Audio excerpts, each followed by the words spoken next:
اعوذ باللہ من الشیطان الرجیم بسم اللہ الرحمن الرحیم وبہ نستعین وهو خیر المعین صلی اللہ علی سیدنا محمد وآلہ الطاہرین اللہم صلی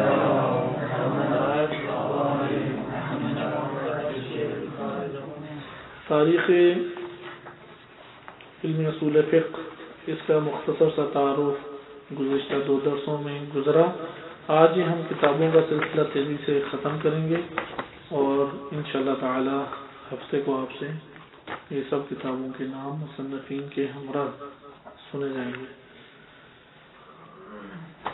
یہ ایک تعجب آور بات ہے، تقریباً پاکستان، کیونکہ پاکستان ایک سرسبز زمین ہے اور شمال بھی اس کا خوبصورت ہے، ہر علاقے میں اچھی جگہیں ہیں۔ ادھر جو انسان کے اعتبار سے کھانے پینے چلنے پھرنے کی لذتوں کے اعتبار سے جگہیں ہیں، ان کے نام اچھے طریقے سے آتے ہیں، لیکن جہاں سے عقل کو خوراک ملتی ہے، روح انسانی کو خوراک ملتی ہے، نہ اس بندے کا پتہ ہے نہ اس کی کتاب کا پتہ ہے، ایڈریس ہی نہیں پتہ۔ انٹرنیٹ کا فائدہ کیا ہے؟ بتا تو رہا ہوں، ابھی آپ کو اب پتہ ہی نہیں ہے کہ سوات خاقان ناران کسے کہتے ہیں۔ جا سکیں گے ادھر؟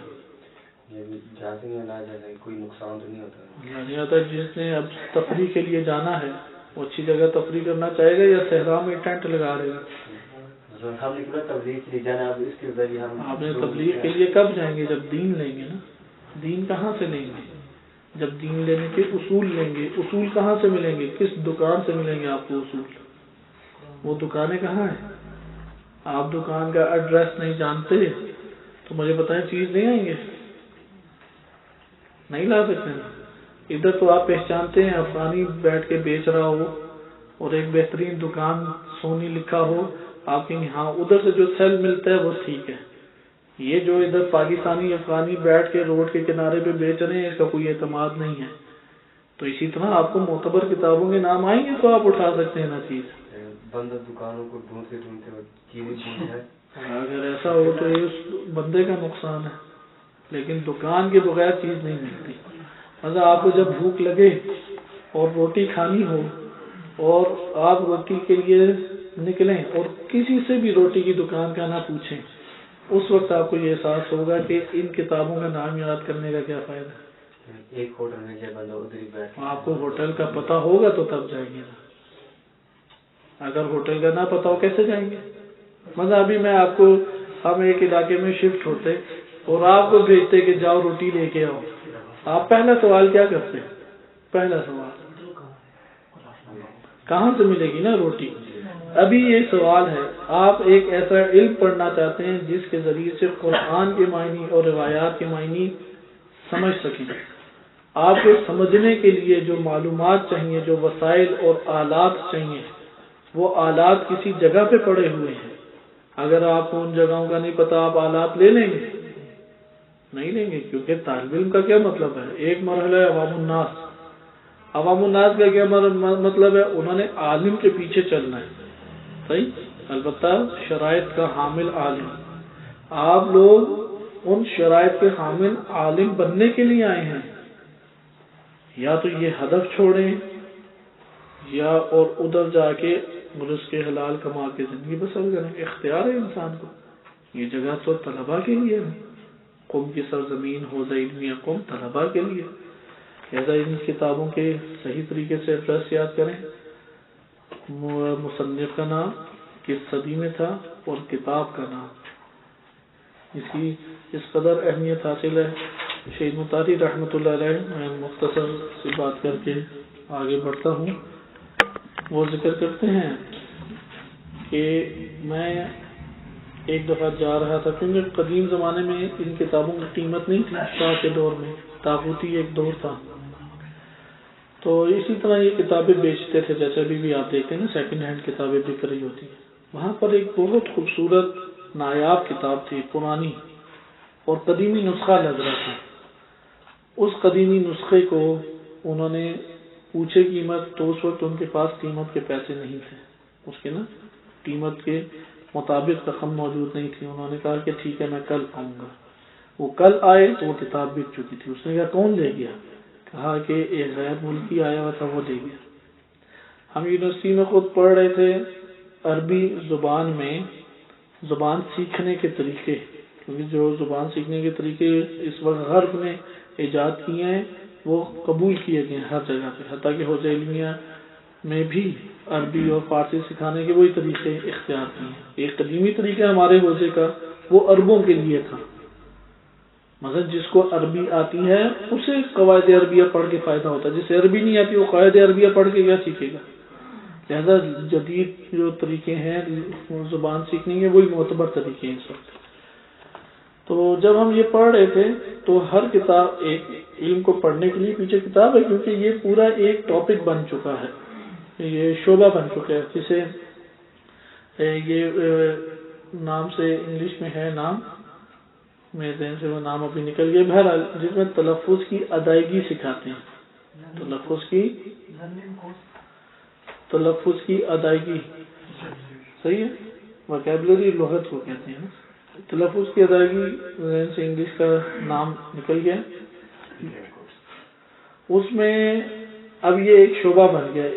اس میں وہ زبان کے حصوں کی تقسیم، زبان کا کیسے دانتوں سے ارتباط قائم ہوتا ہے اور کون سا لفظ کس آواز کے ساتھ نکلتا ہے، اس چیز کو وہ پڑھا جاتا ہے. اور یہ تمام لینگویجز میں فن موجود ہے. انگلش نے زیادہ ترقی کی ہے، انہوں نے اپنی زبان کو کئی حصوں میں ڈپارٹمنٹ میں تقسیم کیا ہے. اس فن کے اوپر سب سے قدیمی کتاب جو نکلی وہ ابن سینا کی کتاب ہے. سب سے پہلے ابن سینا نے اس فن کے اوپر لکھی ہے، لیکن کہاں پہ موجود ہے؟ جرمنی کی لائبریری میں موجود ہے. مسلمانوں کی اکثر اس طرح کے نسخے انگلینڈ کی لائبریریوں میں موجود ہیں. لہذا ایک قوم کی ترقی میں اس کا بہت بڑا اثر ہے. اسی لیے اس وقت ایران میں عالم اسلام کے 200 سال پہلے اس وقت یہ عام ہے طلبہ میں انہوں نے بیان کیا ہے. آج سے 100 یا 150 سال پہلے کا کوئی نسخہ کسی علاقے میں موجود ہے وہ آپ کے انتہائی عزت اور احترام سے وہ نسخہ اپنے پاس لے لیں. جیسے یہ تحفہ اثنا عشری ہے جو اہل تشیع کے خلاف کتاب لکھی گئی شاہ عبد العزیز دہلوی کی، اس کا رد لکھا تشیع نے. مختلف رد لکھے گئے، ان میں سے ایک رد بھی ابھی ہمارے لائبریریوں میں موجود نہیں ہے. دلی سے سارا کوئی کاشان میں پڑا ہوا ہے، کوئی آیت اللہ رشید نجفی کی لائبریری میں پڑا ہوا ہے، وہاں پہ محفوظ ہے. لہذا کسی بھی قوم کا سرمایہ وہ یہی والا خزانہ ہے جسے یہ تراث کہتے ہیں، تراث. لہذا آپ اس چیز کو اچھے طریقے سے یاد کریں. وہ مذہب، یہ دوسرا اس وقت دنیا میں جو رائج نظریات ہیں دیندار طبقے سے ہٹ کے، وہ مذہب جس کا تراث ابتدائی صدیوں میں پایا جاتا ہے، اسلام کی ابتدائی صدیوں میں، پہلی 4 سے 5 صدیوں میں، اس کو مذہب حقیقی شمار کیا جاتا ہے. اور وہ تراث کہ جو بعد کی صدیوں میں ایجاد ہوا اس مذہب کے اوپر شدید نقد کی جاتی ہے. جیسے وہابیت، اس کے اوپر کیوں نقد ہے؟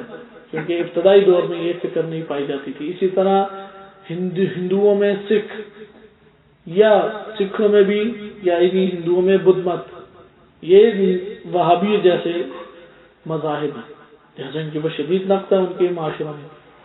اس سے آپ اندازہ کریں اگر آج ہماری یہ تراث چھن جائے نا، مکتب تشیع ختم ہو جائے گا پیچھے سے. آپ کے پاس کیا دلیل ہے کہ آپ نے رسول اللہ اور ائمہ علیہ السلام سے لیا؟ کوئی دلیل ہمارے پاس موجود نہیں. لہذا سب قیمتی جو قیمتی ترین تراث ہے وہ پہلی 5 صدیاں ہیں. پہلی 5 صدیوں کے بعد شروحات ہیں، جیسے کہ ابھی میں آپ کے سامنے یہ بیان کر رہا ہوں. پہلی 5 صدیوں کا بیان کل آیا تھا. پہلی 5 صدیوں کے بعد کیا ہے؟ پہلی 5 صدیوں کے بعد جو تراث جمع کی گئی تھی یا اس کی کلیات جمع کی گئی تھی اس کی تشریحات ہیں. لہذا آپ دیکھیں گے کہ ایک کتاب مثلا خواجہ طوسی رحمۃ اللہ علیہ نے لکھی تجرید العقائد یا تجرید المنطق. ان کے بعد جنہوں نے آئے انہوں نے اس کی شرح لکھی کشف المراد فی تجرید الاعتقاد، یا الجوہر النضید فی شرح تجرید منطق کے اوپر. پھر جو اس کے بعد آئے انہوں نے ان شروحات کے حاشیے لکھے. یہ بات. لہذا یہ ایک سلسلہ پھر چلا. اب اصول فقہ کی بنیاد ہمارے ہاں ائمہ طاہرین علیہ السلام کے دور میں اس دور کی ضرورت کے مطابق تھی. غیبت صغرا میں اس کی ضرورت کے مطابق آئی کہ چند موضوعات کے اوپر رسالے تعلیف ہونے چاہیے، لیکن غیبت کبریٰ میں باقاعدہ کتاب جو تمام موضوعات کو شامل ہوں اس کی حاجت تھی.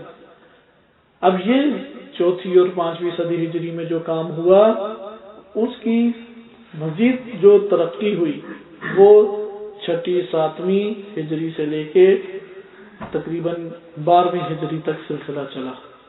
لہذا چھٹی اور ساتویں صدی ہجری میں کون سی کتابیں ہیں کہ ہمارے پاس سید حمزہ بن علی بن زہرہ الحلبی 558 ہجری میں ان کی وفات ہے. ان کی کتاب ہے غنیۃ النزوع الی علم الاصول والفروع کہ اس دور میں یہ چھٹی صدی ہجری میں علم اصول فقہ علم فقہ کے ہی کنارے پہ بیان کر دیا جاتا تھا. لہذا یہ کتاب کیونکہ ابن زہرہ حلبی بہت معروف ہستی ہیں اور ان کے اس نام میں جو حلبی لگے جیسے آج کل قمی لگتا ہے نجفی لگتا ہے. حلب کسی دور میں مرکز تشیع تھا، کسی دور میں مرکز جیسے قم نہیں ہے ابھی اس طرح کا سوال ابھی وہ مرکز کہاں گیا کیونکہ اکثریت ابھی ادھر اہل سنت کی ہے. کیسے یہ تبدیل ہو گیا؟ ایسا یہ یاد رکھیں گے جس علاقے اور قوم سے تبلیغ اٹھ جاتی ہے ادھر کا دین بھی مردہ ہو جاتا ہے. دین کی زندگی کیا ہے؟ تبلیغ. جو قوم تبلیغ چھوڑ دیتی ہے وہ مردہ ہو جاتی ہے. وہ مرکز بھی گیا، وہ افراد بھی گئے. ایک اور بڑی مثال اسپین اور یہ کیا نام ہے اس کا ادھر مسجد قرطبہ اور اس طرح کی دیگر مساجد آج بھی موجود ہیں. اسپین جو آج کا جدید ملک شمار ہوتا ہے ادھر تقریباً اندلس پرانا اندلس کہتے ہیں ادھر بنو امیہ کی حکومت شروع ہوئی اور ادھر تمام مسلمان اگر بادشاہ شمار کریں 850 سال ایک ہی خطے پہ حکومت رہی اور ابھی ایک بھی مسلمان ادھر نہیں ہے. تصور کر سکتے ہیں کہ ابھی آپ ایسا ایک جگہ پر 850 سال اسلام آیا، بڑی بڑی کتابیں لکھی گئیں، تفسیر ہے، حدیث ہے، جدید علوم ہیں، بڑی بڑی لائبریریاں قائم ہوئیں، بڑی بڑی مسجدیں قائم ہوئیں. ادھر آج ایک بھی مسلمان نہیں ہے. کیوں؟ اس کی وجوہات ہیں. تو یہ وجوہات میں سے ایک عدم تبلیغ، وجوہات میں سے ایک مادی دنیا کے شکار ہو جانا اور لذات اور شہوات میں گرفتار ہو جانا.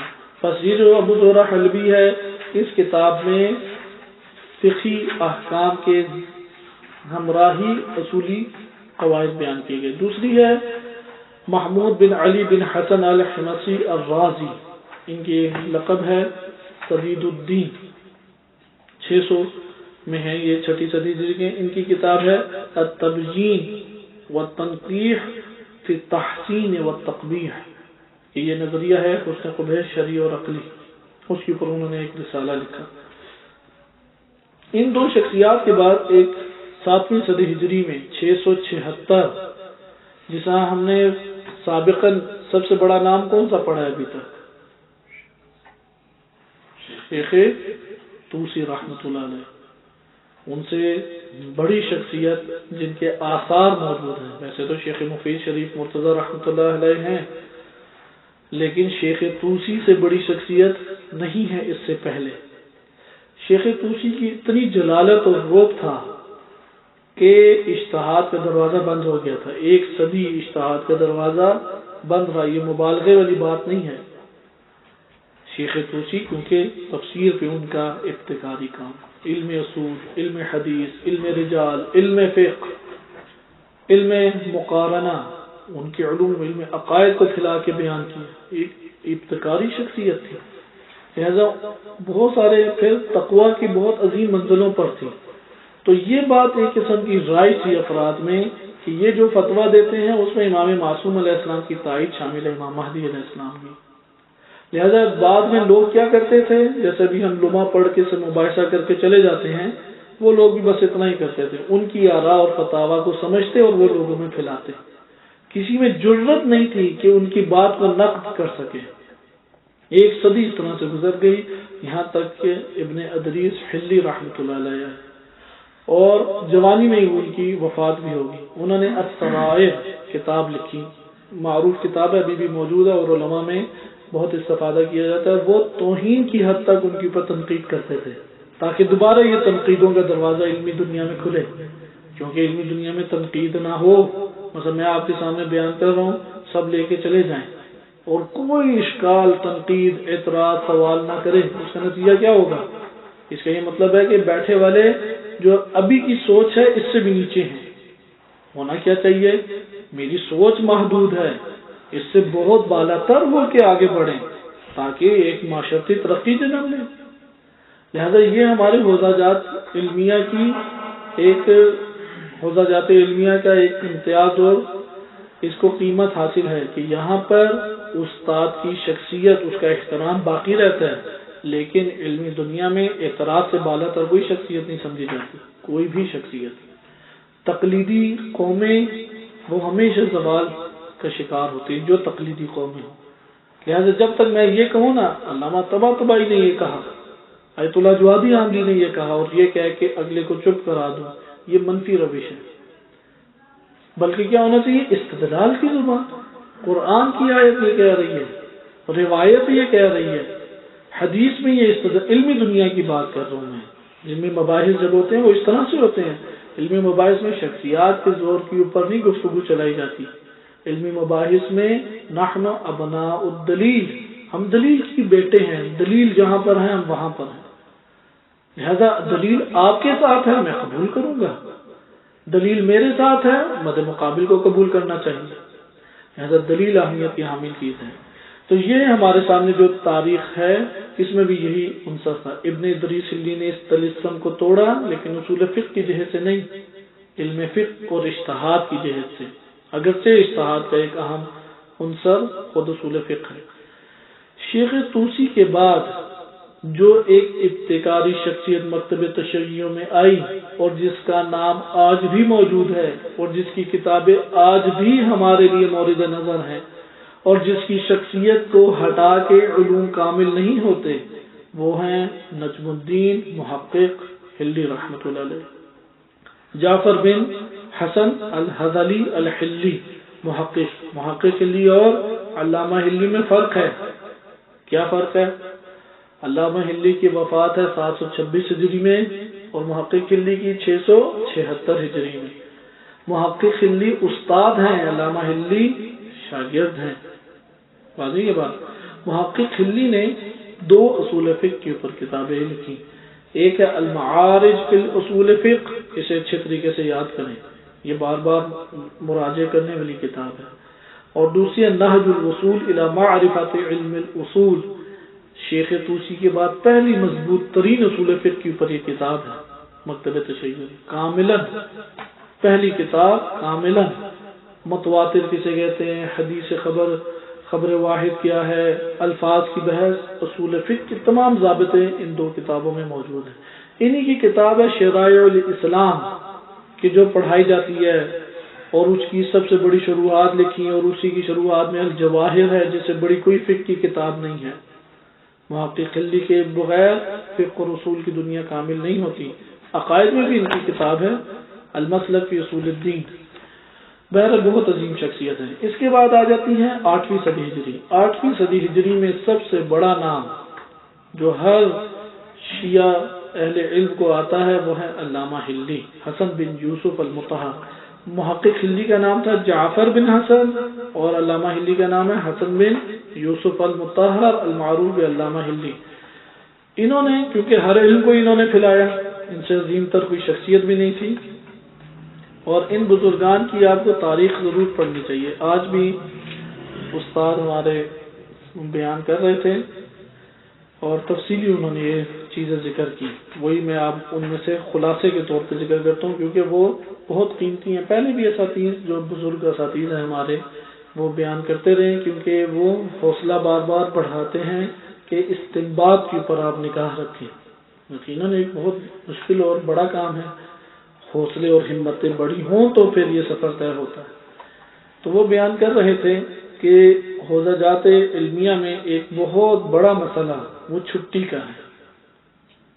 اس کی وجہ سے اس قدر بڑا نقصان ہوتا ہے کہ دنیا جو علوم وہ 10 سالوں میں حاصل کرتے تھے آج چھٹی نہ ہونے کی وجہ سے 4 سالوں میں حاصل کرتے ہیں. اور ہم جن علوم کو 5 سے 6 سالوں میں حاصل کر سکتے ہیں چھٹیاں کثیر ہونے کی وجہ سے 20 سال بھی حاصل نہیں کر پاتے. نمبر 2، ایک طالب علم کیوں پیچھے رہ جاتا ہے؟ کیونکہ علم تو میراث ہے انسانیت کی، وہ تو خطوں کے ساتھ بند اور مقید نہیں ہے نا. آپ سب اپنے علاقے مثلا ہم جو بزرگوں کے نام سن رہے ہیں وہ انہوں نے کیسے آ کے علم حاصل کیا؟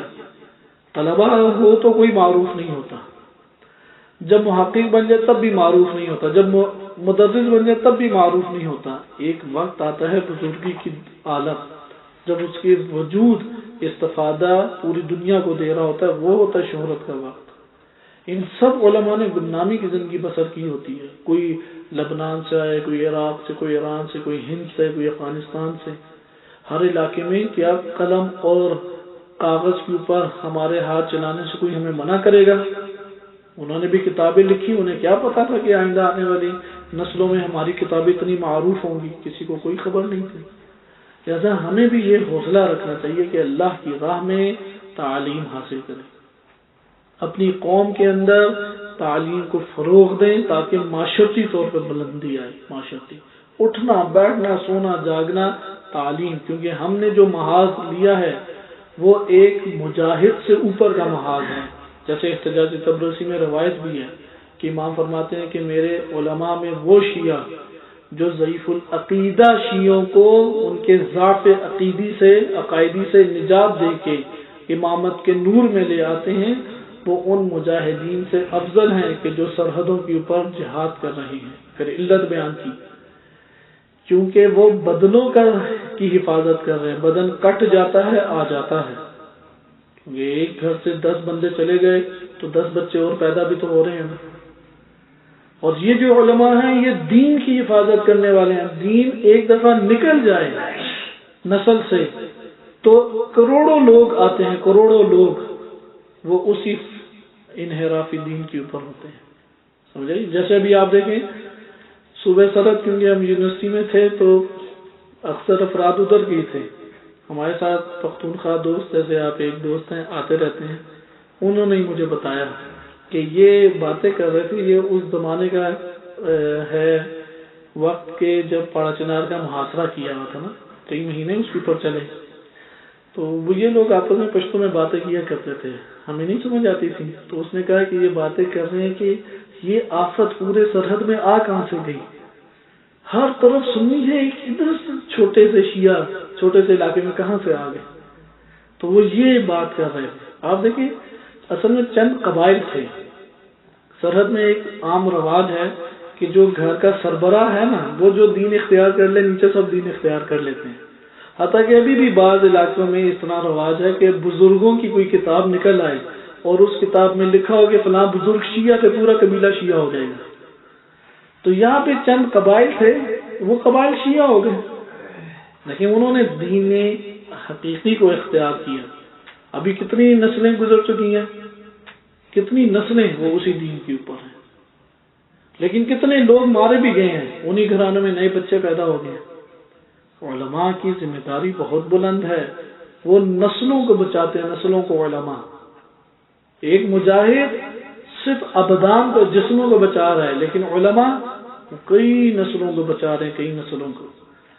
لہذا یہی صورتحال ہمیں یہ دکھائی دیتی ہے کہ علامہ حلی رحمۃ اللہ علیہ انہوں نے بھی جو خدمت انجام دی وہ کئی نسلوں کے اوپر محیط ہے. ادھر ہی انہوں نے کیونکہ ایران کی تاریخ میں جو ایک قوی قول ملتا ہے ادھر کے تشیع کی، وہ علامہ حلی ہی کا دور ہے کہ اس دور میں تشیع پھیل گئی اور بادشاہت کے ساتھ ان کا ارتباط قائم ہوا. تو انہوں نے بھی بادشاہ سے وسائل لیے. بہت بڑا مدرسہ تھا ادھر ایران میں بھی موجود ہے. اس مدرسے میں طلباء کی تدریس بھی کرتے، تحقیق بھی کرتے، اور ان کے بیٹے فخر محققین کے نام سے معروف ہیں. بہت بڑی ہستی گزرے ہیں، بہت بڑی. تو انہوں نے علوم کو خوب پھیلایا. اس لیے اب آپ ان کی کتابیں دیکھیں کہ کتنی ان کی نامور کتاب مبادئ الوصول الی علم الاصول، بہت خوبصورت کتاب ہے. نہایت الوصول الی علم الاصول، یہ 4 جلدوں کے اوپر ہے. تہذیب الوصول فی علم الاصول، غایت الوصول و ایضاح السبل فی شرح مختصر منتہى الوصول ابن حاجب. ابن حاجب کی یہ کتاب ہے، اس کے اوپر انہوں نے ایک تعلیقہ یا حاشیہ ٹائپ کتاب لکھی. النقط البدیعہ فی تحریر الذریعہ، جو شریف مرتضی رحمۃ اللہ علیہ کی کتاب تھی، اس کا کیا نام تھا؟ الذریعہ. اس کے اوپر انہوں نے النقط البدیعہ لکھی تحریر. علامہ ہلی کی شخصیت بہت قوی شخصیت ہے، لہذا ان کی کتابیں بھی تعداد میں 5 کتابیں ہیں ہمارے پاس. ان کے اچھے طریقے سے نام یاد رکھیں اس سے. لیکن یہ جتنا منہج چل رہا ہے یہ وہی پرانا منہج ہے، شیخ طوسی والا ابھی تک ہے، کوئی ابتکاری کام نہیں ہوا. اسی کی تشریحات، اسی کا نظم، اسی کو انہوں نے منظم کیا. اس کے بعد جو شخصیت آئے عمید الدین اعرجی کہ عبد المطلب بن ابی فوارس العارجی الحسینی، یہ علامہ ہلی رحمۃ اللہ علیہ کی بہن کے بیٹے تھے، یعنی بھانجے، علامہ ہلی کے بھانجے تھے. عمید الدین ان کا لقب ہے. ان کی کتاب ہے منیت اللبیب فی شرح تہذیب. اوپر آپ نے دیکھا تہذیب الوصول علامہ کی کتاب، اس کی شرح کی ہے انہوں نے. پھر ہے 8ویں صدی ہجری. 8ویں صدی ہجری میں ایک اور شخصیت ضیاء الدین عبداللہ بن ابی فوارس، یہ بھی بھانجے ہیں علامہ ہلی کے. انہوں نے بھی تہذیب الاصول کے اوپر کتاب لکھی جو علامہ ہلی کی ہے، النقول فی تہذیب الاصول، یہ شرح ہے. اور شہید اول رحمۃ اللہ علیہ نے ایک کتاب جمع کی ہے، اس میں یہ دونوں افراد کی، اوپر جو منیت اللبیب ہے اور نیچے جو آپ نے کتاب النقول، ان دونوں کو جمع کر کے کتاب کا نام رکھا ہے جامع البین الجامع بین شرحی اخوین. 2 بھائیوں نے علامہ ہلی کی التہذیب کتاب پہ جو شرح لکھی ان دونوں کو جمع کیا. 5ویں کتاب ہمارے پاس آ جاتی ہے محمد بن مکی المعروف بے شہید الاول.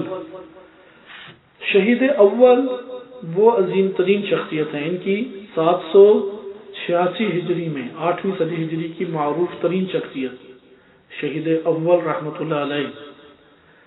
یہ وہ پہلی شخصیت ہیں جنہوں نے علاقائی مرجعیت کو ختم کر کے ایک مرکزی مرجعیت کو وجود دیا. جبل عامل کے ہیں لبنان، قدیم ترین تشیع کا مرکز. اس کے ہر گاؤں میں ایک الگ الگ مجتہد ہوتا تھا. انہوں نے سب مجتہدوں کو ایک جگہ پر جمع ہو کر ایک مجتہد کی تقلید اور ایک مجتہد کو مرکزیت کا نظریہ پیش کیا. اور شہید اول سے یہ ابھی سلسلہ شروع ہے جو ابھی آپ مرجعیت مرکزی دیکھ رہے ہیں، جس نے دشمن کو پریشان کیا ہوا. انہی سے میں اپنی سابقہ بات کی اب تکمیل کروں کہ جو میں استاد کے عنوان سے آپ کے سامنے بیان کی کہ ہمارے استاد نے بیان کیا کہ وہ پہلا حصہ چھٹیوں کا تھا کہ جو آپ نے سمجھ لیا، یعنی جتنی مختصر ہم چھٹیاں کریں گے اتنا تیز پڑھ سکیں گے. اس لیے جلد از جلد ہمیں اس جگہ سے اپنے علاقوں میں منتقل ہونا چاہیے. اور جو بزرگان ہیں کہ ابھی جیسا شہید اول اور دیگر انشاءاللہ بعض ابھی نام اگلے صفحے پہ آ رہے ہیں، 8ویں 9ویں 10ویں صدی ہجری کے بزرگان، وہ کہتے تھے کہ 6 سے 10 سال بس ایک جگہ پہ لگانے چاہیے، اس سے اوپر نہیں. پھر آپ اپنے علاقے میں منتقل ہوں، تحقیقات تدریس کر کے تشیع کو فروغ دیں. دوسرا نقطہ جو ہمیں بیان کیا وہ یہ تھا، آخر یہ کیا وجہ ہے کہ مرجع کہ بیٹا ہی بعض اوقات مرجع بنتا ہے. کیونکہ علامہ ہلی کے اپنے بیٹے فخر محققین شہید ثانی رحمۃ اللہ علیہ کے بیٹے حسن بن زین الدین یہ بنے ہیں. اس کی بنیادی وجہ یہ ہے، انہوں نے استاد نے بتایا، کیونکہ آج کے دور میں یہ بڑا مبتلا بے مسئلہ ہے. پرانے دور میں اتنا نہیں تھا، آج کے دور میں ایک غلط چیز کچھ صلاحیت کر گئی، اگرچہ اس کے مقابلے میں خلوص سے کام لے انسان آگے مراتب میں پہنچ سکتا ہے. وہ یہ ہے کہ ہر کتاب کو پڑھنے کا ایک طریقہ کار ہے اور طالب علم اپنی زندگی میں جو علم کو طلب کرتا ہے اس کو اختیار کرنے کا ایک طریقہ کار ہے. اگر آپ نے اس صحیح طریقہ کار کو اختیار نہ کیا آپ کبھی بھی کامیاب نہیں ہوں گے، کبھی بھی کامیاب نہیں ہوں گے. مثال کے طور پہ یہ مرجع ہے وہ الگ سے انہوں نے، کیونکہ استاد کو بھی اس طرح کی آفریں آئی تھی، انہوں نے بتایا کہ فلاں جو مرجع ہیں انہوں نے اپنے پوتے کے لیے مجھے کہا کہ ہم گاڑی بھی بھیجیں گے، اتنی آپ کا انشاءاللہ تعالی تنخواہ یا شہریہ بھی لگ جائے گی، اور گاڑی آئے گی لے کے بھی جائے گی، اور بقیہ سہولیات بھی دیں گے، آپ میرے پوتے کو فلاں بس علم پڑھائیں۔ تو انہوں نے کہا کہ میں اپنے علم کو بیچوں گا نہیں، اگر وہ آنا چاہتا ہے بقیہ طلباء کی طرح میرے پاس آئے، پڑھے اور پھر چلا جائے۔ لہذا انہوں نے پھر یہ بیان کیا کہ اصل میں ہر کتاب اس کی کچھ اسرار ہوتے ہیں، کتاب کے اس کی چابیاں ہیں، چابی کے ذریعے سے پوری بحث کھل جاتی ہے۔ بس دو چیزیں، ایک ہے پڑھنے کا طریقہ کار، اور ایک یعنی اپنی طالب علمی زندگی میں علم حاصل کرنے کا طریقہ کار، اور ایک ہے کتاب پڑھنے کا طریقہ، کون سی کتاب پڑھنی ہے، کتنی مقدار میں پڑھنی ہے۔ ہم کیا کرتے ہیں، اول سے آخر لمحہ پوری پڑھیں گے، وہ کہتے ہیں کہ کوئی بھی اس طرح سے پوری لمحہ نہیں پڑھتا، بلکہ وہ کیا کرتا ہے مجتہد، وہ اچھے شاگردوں کو قریب کر لیتا ہے، یا اپنے جو قریبی افراد ہیں، رشتہ دار جو اہل علم ہیں، باصلاحیت ہیں، انہیں قریب کر لیتا ہے، انہیں لمحہ پڑھنے کا طریقہ کار بتاتا ہے، شرح لمحہ کیسے پڑھی جائے، اور پھر پڑھاتے ہوئے وہ مفاتیح، وہ کلیدیں، کنجیاں یا چابیاں دے دیتا ہے جس سے دروازے کھلتے ہیں۔ بس اتنی مقدار میں پڑھا کے، مثلا وہ ممکن ہے کہ اس کے اگر 10 اجزاء ہیں شرح لمحہ کے، تو ممکن ہے صرف 3 اجزاء پڑھائے، صرف 3، اور باقی کے خود بیٹھ کے پڑھو۔ کہتے ہیں کہ یہ پڑھنے کا طریقہ کار ہے کتابیں، کہ کلید اس کی حاصل کریں۔ پوری کتابیں پڑھیں تو عمر پوری بسر ہو جائے گی، یہ کوئی بھی نہیں آج کے دور میں کر سکتا۔ اسی طریقے، کیونکہ ابھی میں جو آپ کو اصول فقہ کی کتابوں کے نام یاد کرا رہا ہوں، یہ بھی جو ہمیں اساتذہ نے جس طرف توجہ دلائی ہے اس کی بنیاد پہ میں یہ آپ کو نام یاد دلا رہا ہوں، تاکہ آپ اصل کتاب کے اوپر ہاتھ رکھیں۔ جیسے ابھی ہم نے پیچھے صرف ایک بڑی کتاب کا نام یاد کیا، وہ ہے العدہ فی اصول الفقہ، وہ ہے شیخ طوسی کی، اسے ہم نظر انداز نہیں کر سکتے۔ بقیہ نام کی حد تک یاد کرنا ضروری ہے، بے شک بہت زیادہ مراجعہ نہ کریں، لیکن اس میں ہمیں استاد نے 1-2 طریقے اور بھی بتائے، وہ بعد میں انشاءاللہ کسی اور درس میں آپ کے سامنے وضاحت کروں گا۔ دوسرا، طالب علمی کا طریقہ کار، کیونکہ شہید اول رحمۃ اللہ علیہ محمد بن مکی، ان کی شخصیت اس اعتبار سے معروف شخصیت ہے، طلبہ پروری، تشیع کو قوی کرنا، مرکزیت کا وجود دینا، اور علم کی خدمت۔ اس لیے میں ان کی شخصیت کے ظاہر میں آپ کے سامنے یہ چیزیں کھول رہا ہوں کہ شہید اول نے آ کے منہج اور روش کو متعارف کرایا۔ ایک طالب علم کی کیا روش ہونی چاہیے علم کو حاصل کرتے ہوئے؟ علم کو حاصل کرتے ہوئے اولین چیز یہ ہے کہ اساسی کتابوں پہ ہاتھ ڈالے، اساسی جو اصل کتابیں ہیں، مثلا اصل کتابیں پر اصول فقہ کی کون سی ہیں؟ رسائل اور کفایہ۔ جلد اپنے آپ کو یہ اہلیت اور کا حامل بنائیں کہ آپ ان 2 کتابوں کو پڑھ سکیں، بقیہ کتابیں اصل نہیں ہیں۔ اس لیے جو شخص بقیہ کتابوں پہ وقت ضائع کر جائے کچھ بھی نہیں بن پائے گا۔ اسی طرح منطق، ایک منطق شیخ رضا مظفر کے اوپر اکتفا کبھی بھی منطق نہیں سکھاتی، جس نے صرف ایک منطق کی کتاب پڑھی کچھ بھی نہیں بن سکے گا، حتیٰ کہ وہ معاشرے میں جب قدم رکھے گا عوامی بندہ اور وہ تقریباً برابر ہوں گے، صرف ایک فرق ہوگا، یہ نماز روزہ کے احکام جانتا ہے اور نکاح طلاق جنازے ان کے امور انجام دے سکتا ہے، عوامی بندہ یہ نہیں، اس کے علاوہ کچھ بھی نہیں کر پائے گا۔ ایک طویل عمر بھی ضائع کی، وقت ضائع کیا، اور معاشرے میں قدم رکھا، ضائع انسان۔ لہذا صرف ایک کتاب کے اوپر اکتفا نہیں کر سکتے، اس لیے انہوں نے بتایا جوہر النضید، اس کتاب کو معیار بنائیں جس نے وہ پڑھ لی، منطق آتی ہے، اس طرح دیگر علوم بھی۔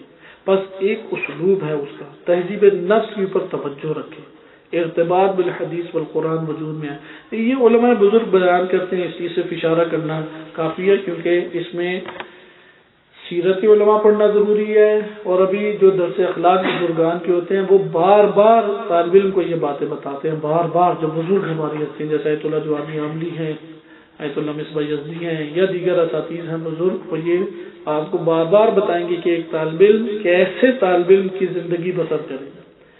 ہم نے طالب علمی کی زندگی بسر کرنی ہے، اگر اس کے طریقے نہ سیکھیں ہم بہت بڑا نقصان کریں گے، بہت بڑا۔ میں اس کی ایک چھوٹی سی مثال دیتا ہوں۔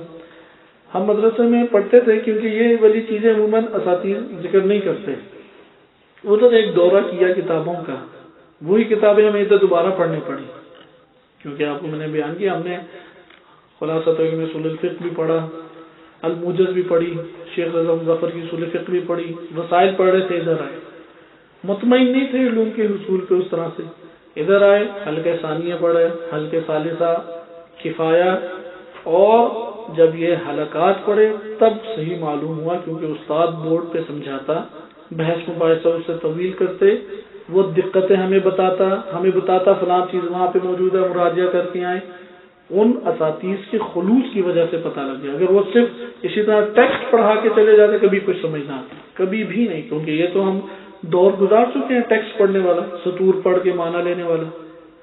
لہذا ان اساتذہ کی کہ واقعی ابھی بھی دل سے ان اساتذہ کے لیے، جو یہ عرب بعض ہمارے اساتذہ اور ایرانی ہیں، ان کے لیے واقعی دعا نکلتی ہے۔ انہوں نے انتہائی محنت کی، درس کے بعد آدھا گھنٹہ کھڑے رہتے، فکر کی اصلاح کرنا، بتانا کہ کہاں پہ خطا ہے، بحث مباحثہ طویل کرنا، ایک ایک مقدمے کو حل کرنا، بہت خلوص انہوں نے دکھایا۔ لہذا یہ چیز ہے کہ اگر ہم نے ایک طالب علم کی صحیح روش پہ نہ ہوئے، اس کا نتیجہ کیا نکلا؟ 8-10 سال پڑھنے کے باوجود ہم وہی 3 سال پرانے والے تھے۔ لہذا وہ جو ابتدائی طور پہ طالب علم آیا، ہم بھی اسی کے ساتھ بیٹھے رہے۔ نتیجہ دیکھیں، دوبارہ پڑھنے پڑی کتابیں۔ اور جی میں آپ دوستوں کو بار بار بیان کر رہا ہوں کہ کتاب کا انتخاب صحیح کرنا، اور اس کے بعد اس کی تکرار نہ کرنا کہ مجھے نہیں آیا، کیونکہ اکثر کتابیں آتی ہی تب ہیں جب آپ اگلی کتاب پڑھتے ہیں۔ اساسی کتابوں کا تکرار کرنے میں عیب نہیں ہے، وہ ہے رسائل اور کفایہ۔ صحیح؟ تو یہ انشاءاللہ تعالی آپ محمد بن مکی کو یاد رکھیں کہ ان کی کتاب ہے القواعد والفوائد، اس کا اساتذہ کہتے ہیں بار بار اس کا مراجعہ کریں اور اس کو آپ دیکھیں۔ اس کے بعد ہمارے پاس قرن تاسع ہے۔ یہ قرن تاسع میں ایک بڑی شخصیت ہیں شہید ثانی زین الدین بن نور الدین علی، ان کا نام ہے، المعروف شہید ثانی۔ یہ 966 ہجری میں 10ویں صدی ہجری کے یہ عالم ہیں۔ اس کا یہ مطلب ہے 9ویں صدی ہجری میں کوئی کتاب نہیں تھی، کیونکہ شہید اول 8ویں صدی ہجری کے، 9ویں صدی ہجری میں ہمارے پاس اصول فقہ میں کوئی کتاب موجود نہیں ہے۔ 10ویں صدی ہجری میں 966 ہجری میں تمہید القواعد، یہ کتاب بہت معروف کتاب ہے اور آج بھی مارکیٹ میں موجود ہے۔ اس کے بعد جو علم اصول فقہ کی دنیا میں خصوصاً مقبول ہیں، کیونکہ شہید ثانی کئی علوم میں مقبول ہیں، جیسے عقائد ہے، اخلاق ہے، جیسے منیت المرید ان کی کتاب ہے، علم فقہ ہے، اصول فقہ ہے، لیکن جو آپ اب نام پڑھ رہے ہیں 11ویں صدی ہجری کے یہ عالم ہیں، ان کا فاضل تونی، یہ صرف اصول فقہ میں ماہر، اور ان کی کتاب الوافیۃ فی اصول الفقہ بہت شہرت رکھتی ہے۔ عبداللہ بن محمد التونی بشروی المعروف الفاضل التونی سے ہے۔ 11ویں صدی ہجری کے دوسری شخصیت السید بن حسین بن محمد خوانصاری، مشارق الشموس فی شرح الدروس کتاب کا نام ہے۔ پھر ہے محمد بن حسن شیرانی، تعلیق علی المعالم اور شرح المختصر للعدودی، یہ دو ان کی کتابیں ہیں۔ 5ویں شخصیت ہیں جمال الدین محمد بن حسین الخوانصاری کہ 1125 میں ان کی وفات ہے، شرح المختصر الاصول العدودی، یہ انہوں نے کتاب لکھی۔ المعالم کتاب شہید ثانی کے بیٹے تھے حسن بن زین الدین کہ یہ بھی 10ویں صدی ہجری 11ویں صدی ہجری کے ہیں۔ انہوں نے کتاب لکھی المعالم، معالم الاصول، یہ کتاب اپنے دور کی ابتکاری کتاب تھی۔ العدہ فی الاصول کے بعد سب سے مقبول ہونے والی کتاب یہی کتاب ہے، یہی کتاب، اور یہی حوزہ جات میں پڑھائی جاتی تھی، یہاں تک کہ شیخ اعظم ظفر کی اصول فقہ اور حلقات سے پہلے، یعنی آج سے 30-40 سال پہلے کون سی کتاب مدارس میں مقدمات میں پڑھائی جاتی تھی؟ یہی المعالم۔ اس کے اوپر کئی علماء نے حاشیے لکھے، ان میں سے بعض حاشیے اس قدر قیمتی ہیں کہ آج بھی اصول فقہ اس کے بغیر ایک فقیہ نہیں بن سکتا جب تک اس حاشیے کی طرف مراجعہ نہ کریں۔ انشاءاللہ تعالی 12ویں صدی ہجری سے لے کے موجودہ دور تک کا تعارف میں اگلے 10 میں آپ کی خدمت میں کراؤں گا، کیونکہ یہ والا جو دور ہے یہ ترقی کا دور ہے، اور اس میں ایک کتاب بھی ایسی نہیں ہے کہ جس کا نام آپ کو نہ یاد ہوتا ہو، کیونکہ یہ والے نام بار بار آئیں گے، معالم سے شروع ہوتی ہے دنیا علم اصول فقہ جو ترقی کا دور ہے، اور وہ چلتا ہے شیخ مرتضی انصاری رحمۃ اللہ علیہ اور ان کے شاگردان تک۔ لہٰذا یہ جو 3 سے 4 صدیاں ہیں یہ ترقی کی ہیں۔ شہید ثانی کے بیٹے حسن بن زین الدین، ان کی کتاب المعالم سے ترقی شروع ہوئی اور کہاں پہ ختم ہوتی ہے؟ شیخ مرتضی انصاری کے شاگردوں تک۔ اور یہ دور کتنا طویل ہے؟ 3 صدیوں کے اوپر محیط دور ہے۔ ان 3 صدیوں کی کتابیں آپ اصول فقہ میں جو کچھ پڑھتے ہیں در حقیقت اس کا مصدر، اس کا منبع انہی 3 صدیوں میں لکھی ہوئی کتابیں ہیں۔ صحیح؟ اس لیے آپ انشاءاللہ تعالی اس کو صحیح طریقے سے یاد کر کے صلی اللہ علیہ محمد و علیہ طاہرین۔